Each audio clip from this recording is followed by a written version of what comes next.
Pemirsa, video box kargo Ducati yang diduga dibuka secara ilegal oleh panitia lokal Mandalika Grand Prix Association ramai menjadi sorotan. Sebelumnya, Mandalika Grand Prix Association memastikan pihaknya telah menjalankan prosedur sesuai ketentuan yang berlaku, khususnya saat melakukan pemeriksaan kendaraan yang akan mengikuti Grand Prix di Mandalika. Guna membahasnya, sudah terhubung melalui sambungan telepon bersama kami. Di sini ada Direktur Strategis dan Komunikasi Mandalika Grand Prix Association. Ada Bapak Happy yang kita masih mencoba untuk menghubunginya saat ini. Dan kita sudah terhubung dengan menggunakan telekonferensi. Ada Doni Tata Pradita yang merupakan pebalap nasional. Terima kasih Mas Doni telah bergabung bersama kami.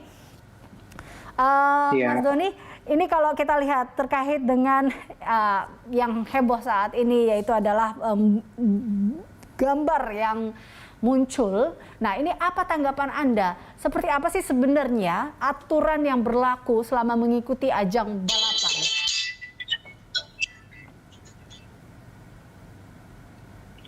Ya, biasanya itu ketika saya balap di luar negeri waktu itu di Moto2, untuk kargo dari motor sendiri biasanya yang berhak untuk membuka atau boleh memeriksa itu biasanya dari pihak tim dan bea cukai ya biasanya. Jadi selain itu tidak boleh dan mempunyai wewenang untuk membuka flybox yang punya tim dari masing-masing pembalap, Mbak.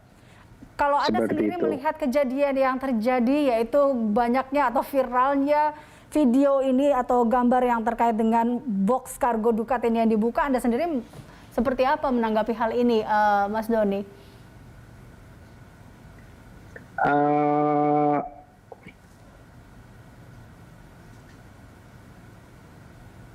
Halo, ya sedikit menyayangkan ya kejadian hal tersebut jadi viral sampai mancanegara ya, sampai dikutip juga di berita-berita di luar negeri.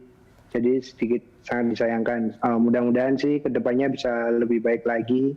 Kita lebih profesional, lebih prepare untuk membawa nama baik Indonesia di kancah internasional dengan adanya kejuaraan World Superbike dan MotoGP. Baik. Kita sudah tergabung saat ini Mas Doni bersama dengan Pak Happy, Direktur Strategi dan Komunikasi Mandalika Grand Prix Association. Terima kasih Pak Happy. Pak Happy, selamat sore telah bergabung bersama kami, Pak Happy. Selamat sore Mbak Elisa. Baik, Pak Happy, ini kalau kita lihat terkait dengan berita yang beredar saat ini apa yang terjadi? Sebenarnya masyarakat tentunya ingin tahu kenapa hal itu bisa terjadi tentunya, Pak Happy. Halo. Ya, Pak Happy. Pak Happy. Halo, Mbak. Ya, Pak Happy, Anda bisa mendengar suara saya? Bisa, tapi kecil banget. Oke, baik. Baik. Ya udah, oke. Udah mulai membesar nih. Oke. Kenapa hal ini terjadi? Nomor 1. Halo? Ya, dengar betul, suara saya, Mbak? Kenapa? Apa yang menyebabkan hal ini terjadi? Tentunya ini sangat disayangkan, apalagi tadi kita sudah mendengar dari Mas Doni Tata Pradita sendiri. Sesungguhnya sebenarnya ini tidak harus terjadi. Sebenarnya ada pihak yang memang harusnya yang membuka itu adalah hanya bea cukai dan juga tim dari atau orang yang memang bertanggung jawab dalam hal itu. Oke.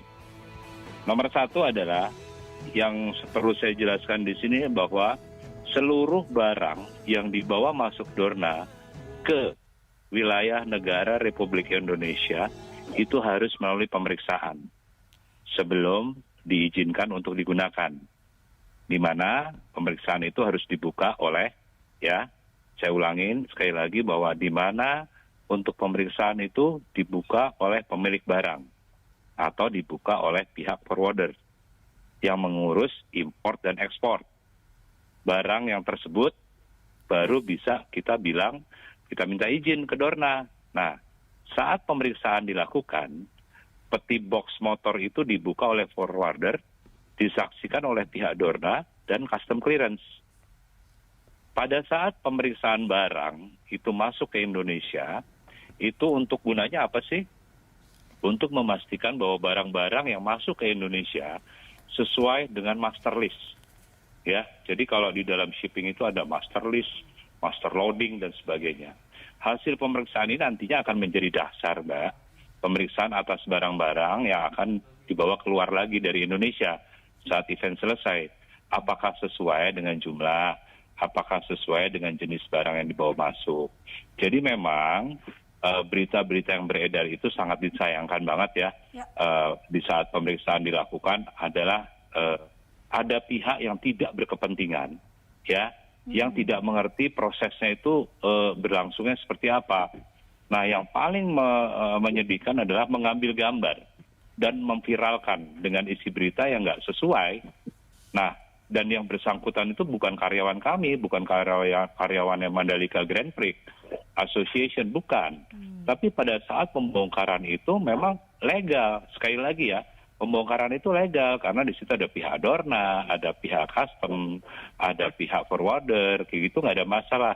Yang ilegal adalah ketika kami semua ya ngomongnya itu kecolongan. Ada yang memang nggak sadar bahwa ada yang mengambil rekaman itu. Kira-kira begitu, Mbak.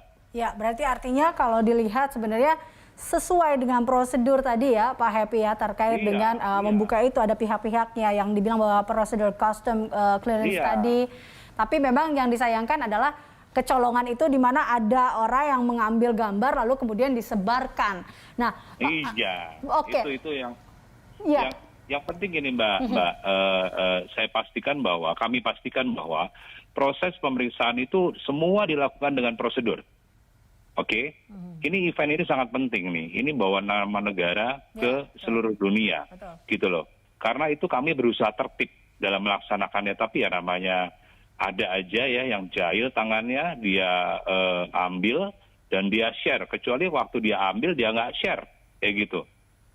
Itu pun itu harus sepengetahuan daripada kami semua, kayak gitu. Jadi sekali lagi pada saat ada video itu keambil, itu bukan ilegal. Memang dari custom minta untuk ngecek nomor sasis, iya harus dibongkar dan dikasih lihat seperti itu. Jadi sekali lagi saya tegaskan bahwa di sini unboxing itu bukan ilegal, unboxing itu adalah legal. Yang ilegal adalah ketika diambil gambar, diposting di sosial media, itu yang ilegal. Baik. Nah, itu Mbak kira-kira penjelasan dari kami. Tapi gini, saya mau tambahkan sekali lagi bahwa kami tadi juga sudah meeting dengan Dorna, kami sudah meeting dengan Ducati, ya, SBK dan sebagainya. Ya, intinya gini, mereka itu memahami apa yang terjadi di lapangan dan mengerti sepenuhnya.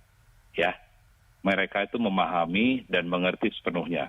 Hal ini akibat memang ya terjadi antusiasme yang tinggi nih dalam menyambut kehadiran event World Superbike di Mandalika. Yang bicara adalah Gregorio Lavilla. Itu dia yang bicara tadi, ya. Jadi intinya mereka sangat memahami akibat antusiasme yang sangat tinggi menyambut kehadiran event World Super SBK di Mandalika. Buat mereka, buat SBK, mereka paham hal ini. Kemudian buat Ducati juga. Nah, tujuan mereka cuma satu, dibilang sama kita, ya.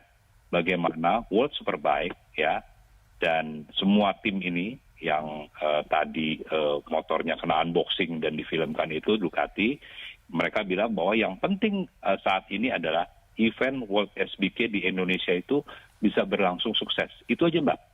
Ya. Jadi memang saya pastikan bahwa kejadian ini tidak akan pernah terulang lagi. Kami akan perketat lagi siapa yang masuk, siapa yang enggak, siapa yang bawa kamera, siapa yang enggak. Nah, kayak gitu. Padahal sudah kami briefing berikutnya no camera. Gitu, kamera. Baik, Pak Happy, maaf saya potong di sini. Tapi kalau tadi Anda sempat mengatakan bahwa kita sudah mendapatkan ibaratnya masukan ataupun tadi apa yang dikatakan oleh Ducati dari pihak Ducati maupun dari Dorna. Tapi ini gambar ini sudah kita katakan sudah terlanjur ibaratnya seperti itu. Nah, ini bagaimana tentunya MGPA di sini dan juga instansi terkait meyakini dunia, karena ini berita ini begitu cepat tersebar ke dunia, Pak Happy, bahwa Indonesia ini mampu sebenarnya menyelenggarakan event internasional ini. Nah, gini, menurut saya memang nggak hanya hal ini aja ya, banyak hal yang sudah terjadi yang sebenarnya tidak seperti itu, kayak gitu loh. Kita lihat aja, hanya waktu yang bisa membuktikan nanti seperti apa. Kita harap Indonesia bisa sukses, Indonesia mampu untuk dapat menggelar World Superbike, Asia Talent Cup maupun MotoGP. As long ini bisa, kita bisa buktikan kepada dunia bahwa kita mampu. Itu aja, Mbak. Oke, baik. Baik, nah Ya. kita terkait membuktikan ini saya mau ke Mas Doni Tata nih. Mas Doni, tanggapan apa Mas Doni terkait tanggapan Anda tentunya terkait ajang Mandalika ini dan juga seberapa besar sih berdampak bagi ajang otomotif tanah air?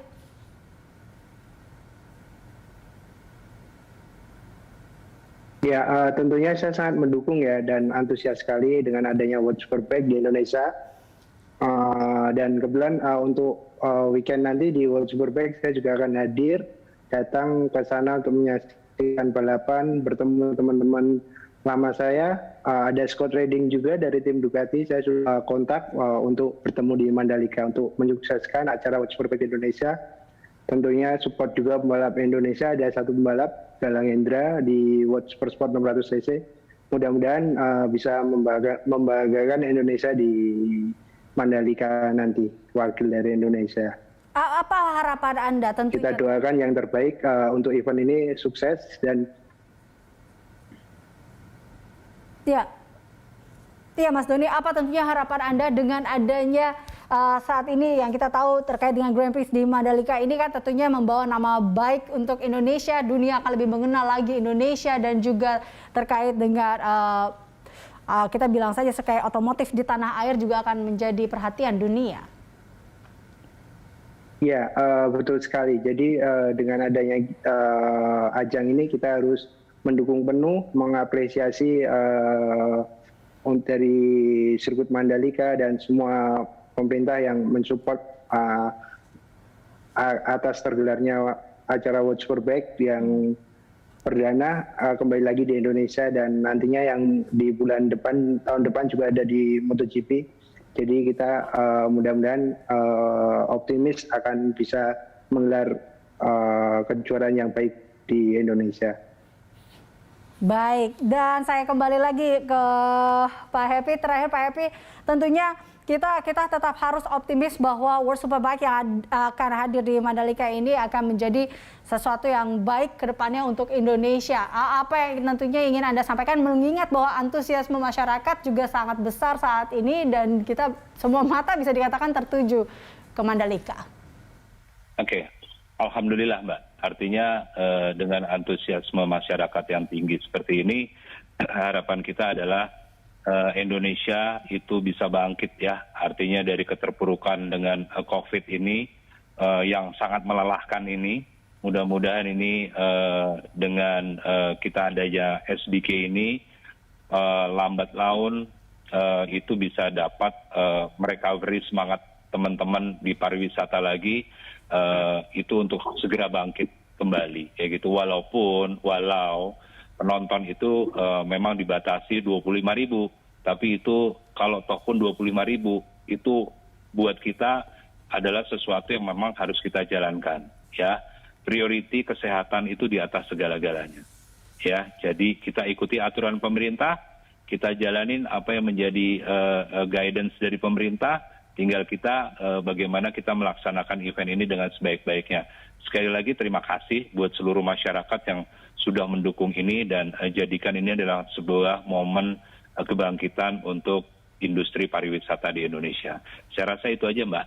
Baik, terima kasih Pak Happy. Tentunya kita mendukung terus apapun yang membuat Indonesia semakin maju. Terima kasih Bapak Happy Haryanto, Direktur Strategi dan Komunikasi Mandalika Grand Prix Association, dan juga ada terima kasih juga kami sampaikan Pak Mas Doni Tata Pradita, pebalap nasional yang telah bergabung bersama kami dalam Prime Time.